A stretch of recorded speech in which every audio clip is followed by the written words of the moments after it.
But I do business in IT, in financial services, majorly IT and financial services. Hiyo I think was ibaki hapo. So business, you are a businessman. What's the distinction between a businessman and an entrepreneur? A businessman seeks to expand the business they are doing. My brother here is in oil industry. As a businessman, you are looking at how many gas stations or fuel stations we will have. An entrepreneur becomes more innovative and branches further from just deepening the business they are doing in terms of extracting more from it into being creative and innovative to venture into other sectors. So you could actually pass and say a businessman seeks to expand whatever they know. An entrepreneur now goes further even beyond what they know. Na mimi nikiangalia hapa naona nyinyi ni watu werevu. So sitafafanua vitu sana. Nikipitia hivyo najua mnashika maneno. An investor is what I'll talk about later because it's an area that I really enjoy. But the difference between this business person and an entrepreneur and this investor, what's the difference? In most cases, an investor will do, or the money for the investor will fetch them money passively. Is where you don't wake up in the morning to go check how your shop is doing. That's somebody else's business. You've put in your money there, it's doing something for you. That is the bare, using superlatives, that is the top line definition.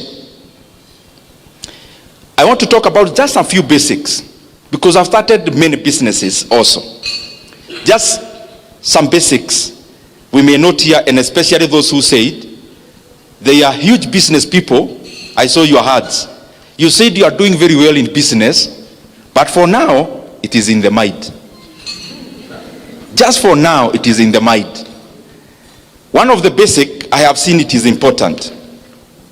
As you start a business, you don't start a business because the other person started. You start a business because there is a gap. Gap may be in terms of demand. Gap may be in terms of geography.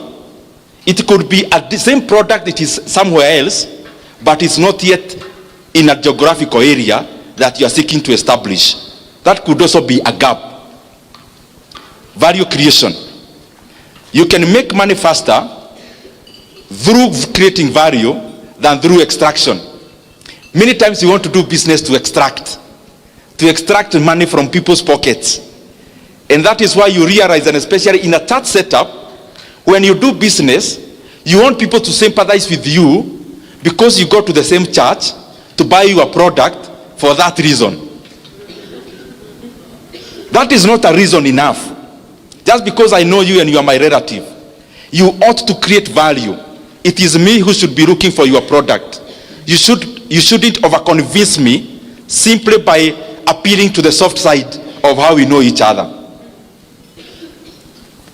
That means there are some victims here. The other thing, bookkeeping. These things, they sound very banal. They sound easy.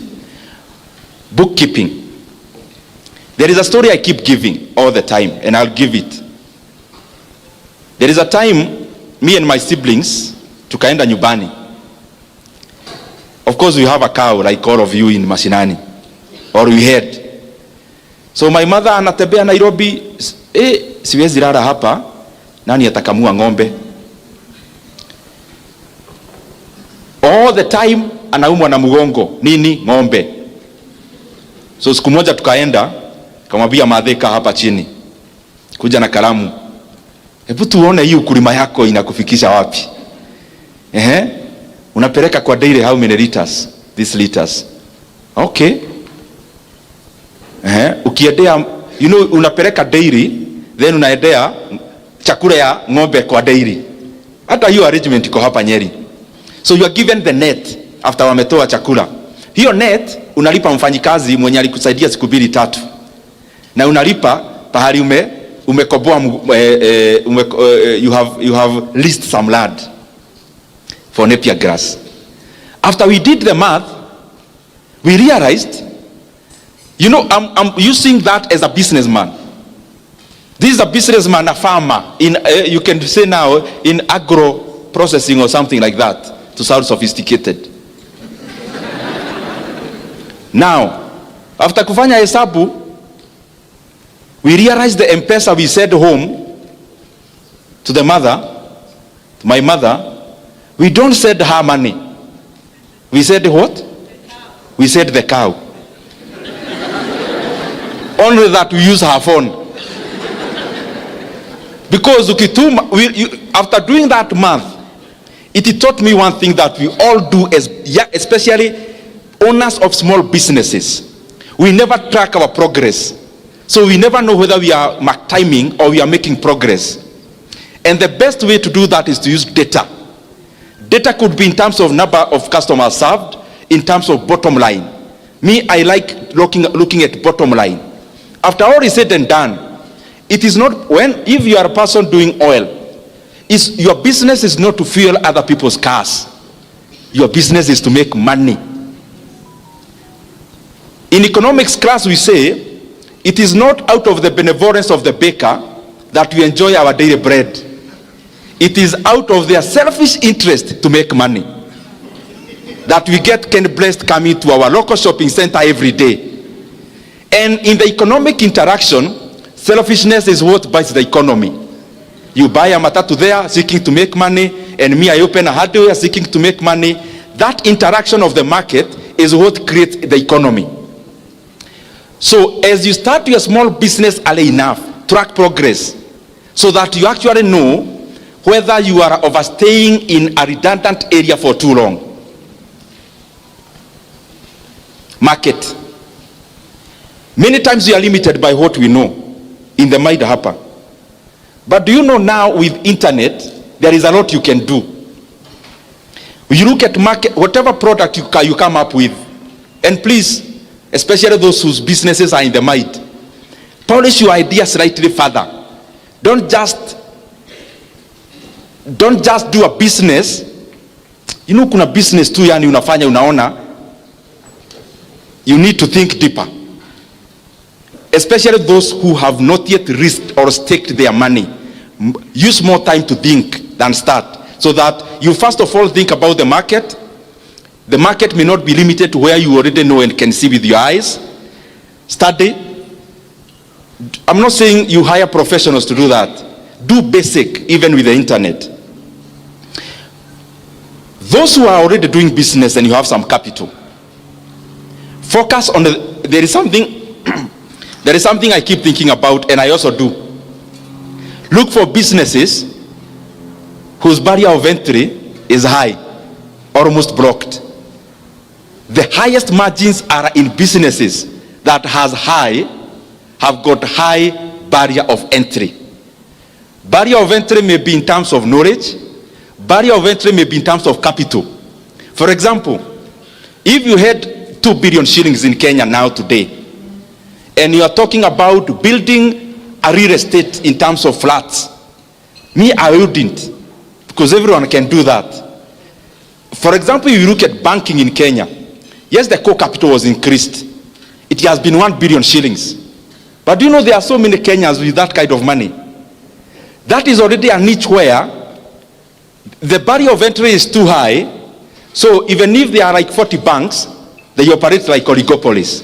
And that is why you realize in Kenya, unless it is totally run down, few banks make losses. I'm just making that as a CASA. Look for a business with a higher barrier of entry so that you can enjoy longer margins or bigger margins. This is the other thing I want us to really interrogate.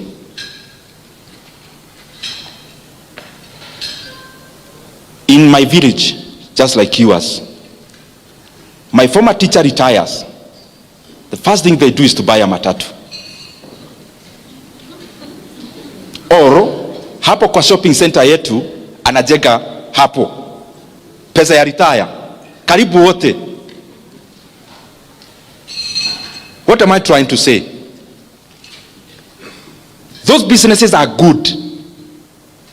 They are good because they facilitate movement and they facilitate trading.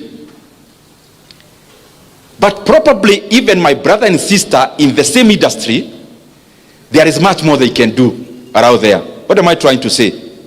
Kenya is also a broad country.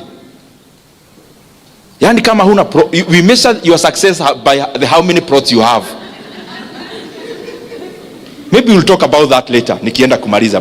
By the way, I'm almost finishing.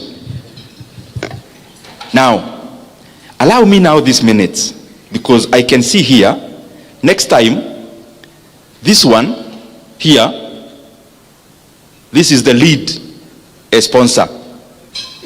We would want in the next few years to come, the owner of this lead sponsor will be from this hall.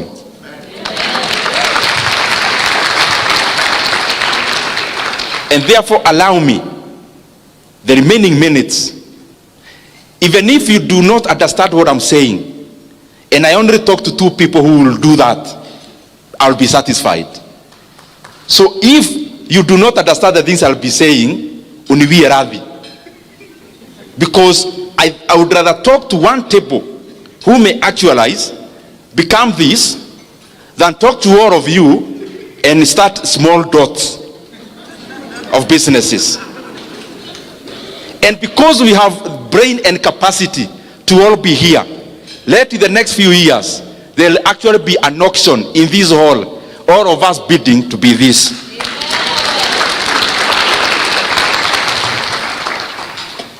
I'm talking about how we must fashion ourselves in this hall to move from being net worth of 500,000, net worth of a millionaire, and because all wealth is granted by God, that we also break that ceiling. Those figures we hear of billionaires, we also aim.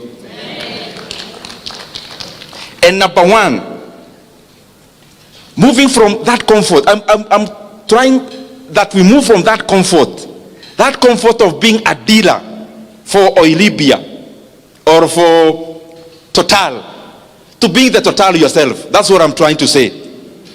From being a dealer of Safaricom to being a competitor. That's the kind of thing I'm trying to talk about. Mumeanza kuenda chini mnauliza sasa huyu mtu ni vitu gani hizo? When you want to move to that level, you do not own 100% of your business. There is no billionaire in the entire world who owns 100% of the business they are associated with. None. Mark Zuckerberg, in terms of Facebook, in fact, let me just to be precise, Jeff Bezos owns 12.7% of Amazon. Elon Musk owns 13% of Tesla.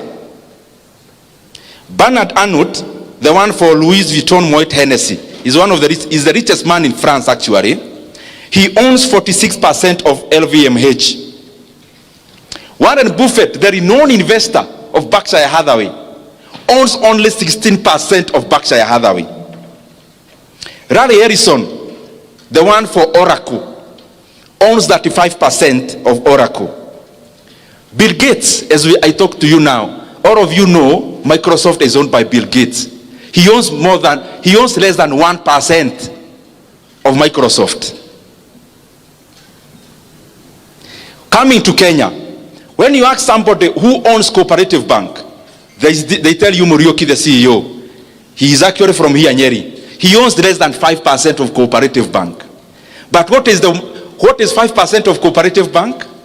A bank with a market cap of around 20 billion Kenya shillings. 5% means he is going to over 6 billion Kenya shillings. 5%. Now you with your 100% of your business, how much is it worth?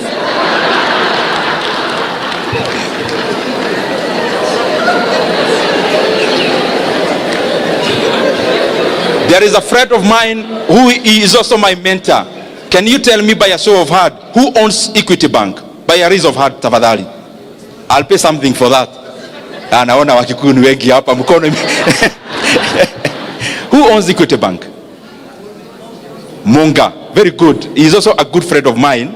So hata nikimkute hapa, he will not be offended. Somebody else who owns Equity Bank? Yes? Mwangi. Can you start? Sitakuita hapa. Najua public speaking, you can't ambush somebody. Who owns Equity Bank? Please rise up, my sister. Who owns Equity Bank? Monga. You said Peter Monga. Now listen, my brothers and sisters. Mwangi, the CEO of Equity Bank, owns 5% of Equity Bank. And all of you told me he is actually the owner of Equity Bank. If you look at the financial statements of Equity Bank, you realize the top shareholders of Equity Bank are not actually not Kenyan. They are fads, including Norwegian fad. Do you know Peter Monga now owns less than 1% of Equity Bank? Now keep your 100% of your business. In business, and niliacha kuongea sasa mtu wa kuanza kiosk. Tumesema Mungu anatubariki to start chains. Is that so? Don't seek to own a fish pond. Seek to own just a slice of the ocean resources. Because the fish pond utaweka net, utasweep all your resources in there, and you have to give it months. Dive into the ocean. You have just given a slice, but that slice is worth much more than having many fish ponds. And how do you do that? You have a business here. Mambo yote hata nimesema ya bookkeeping is combined. You have a business. You've started, let's say, of making yogurt, making organic soap, of making whatever you may think about. Now you are already progressing. There is so much market, but you can't satisfy. Now out of your bookkeeping, you realize your business is now worth 10 million shillings. But do you know what? You are already feeling very wealthy. And you cannot release. Hii kitu nimeanza na jasho sana. Mimi siwezi leta mtu wa kunisubua. A different person, what do they do? You look for an investor and bring you 5 million shillings into that business. It's not going to your pocket. But you give them 10% of that business. Now, if you receive 5 million shillings for 10% of that business, the valuation of that business becomes instantly 50 million shillings. You use this money to expand other markets, to expand your operations, to buy more machinery. Later on, you get another investor. Now you've already grown, even people are noticing your brand. They come in, they give you 20 million shillings, and you give them a 20% of your business. If a 20% of your business is valued at 20 million, instantly your business becomes 100 million. So even if the percentage continues to diminish, the aggregate continues to expand.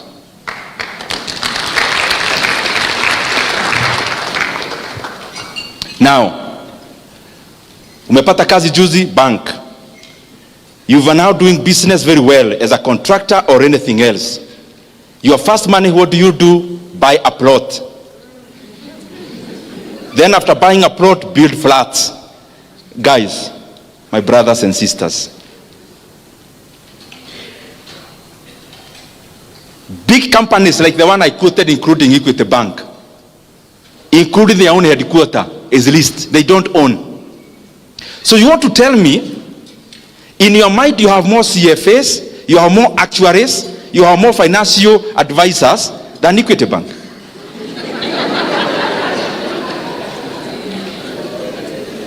Old Mutual that bought even UAP here in Kenya. Old Mutual, you know it, is bigger in South Africa.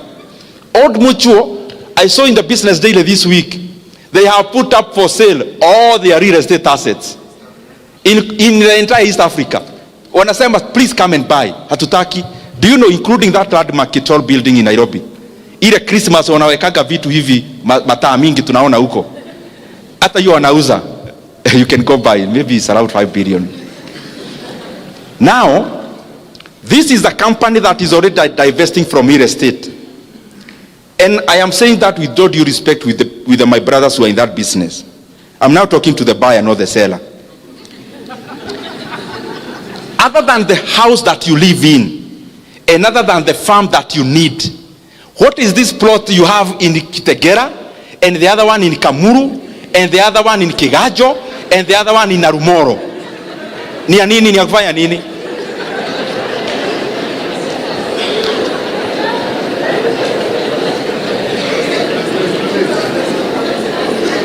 I am not saying that I am an oracle, but I just want to tell you, mimi sina pahali nachukuaga rent.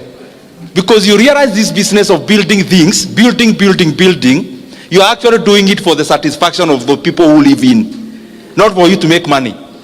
Because the return on investment on a flat, the return on investment is less than 8%. People will keep saying, oh, 12 or 15%, toa yote, and you give it time. It will oscillate and still settle down below 8%. That is the math even Equity Bank does. Badala ya kuona building, ati tunasema Equity HQ at all building or the 5 billion, mwaki ana order, 5 billion ata ni kired micro loans. They'll give me an ROE of double digit, maybe 15%. Why can't I lend you the 5 billion mukiwa wengi? By end of the year, munilipe interest, let's say 18% of 5 billion is how much? 900 million. Why can't I give you, munilipe 900 million per year, then nilipe rent 400 million, then 500 million in faida. Let me ask you, when you build a house anywhere, including anywhere in Nyeri, your utility as an investor of that house is only the money you get, because you have no utility of living there. So your math must be very direct. Musianza hizo vitu kuwa sensational, owning a flat, nini. Let's be practical. You have 8 flats, manyumba mrefu hivi. Do you live there? So why did you build? To make money, is it? Is that the most optimal manner of putting your money? That should be your only consideration. Now, usileta emotions. Because if you live there, you can justify and say a utility of a house where you live cannot be justified by how much you are getting. You don't live there. You've not been there for 6 months. Your caretaker lives there more times than you. Then, watu hawapumui, kuna furaha tunacheka ingine, and munaonaga all my friends who build, they are always on phone. We mwaga mchanga, we kakoto rere, there is always a kastori hapo. Mahiga masione mwai yake, dimethi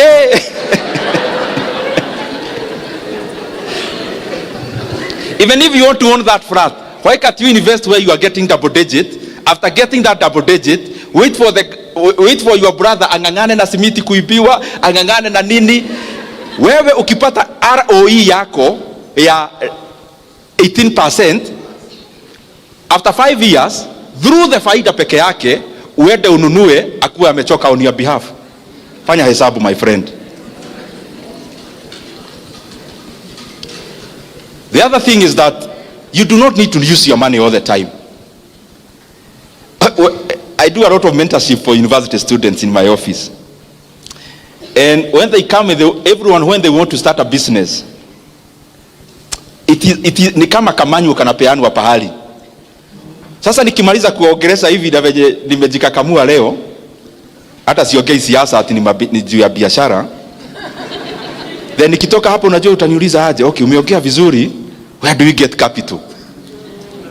That is the question that is almost resonates every time. Nitatoa wapi capital? Na mimi wacha nikuulize, capital ya kufanya nini? Because that is the what you need to answer. All that, when you get somebody asking you, nitatoa wapi capital, hana idea. Because if you have a very well polished idea of a business, believe you me, you will attract money. And money is not just borrowing. There are many models of financing a business, and they are in Kenya also, not just in the US. Facebook never became Facebook because it was Facebook. Facebook became Facebook because people like Peter Thiel is a venture capital, invested money in Facebook back then. By the way, mathematics. Peter Thiel invested in Facebook $500,000 and got 2%. That's a pole. You mupate what I'm trying to say. And the other point I talked about 100% of the business. Peter Thiel, there's something called venture capital. And there is something called private equity. There is something called angel investors. What do these people do? They come, uko na idea poa, which can be commercialized.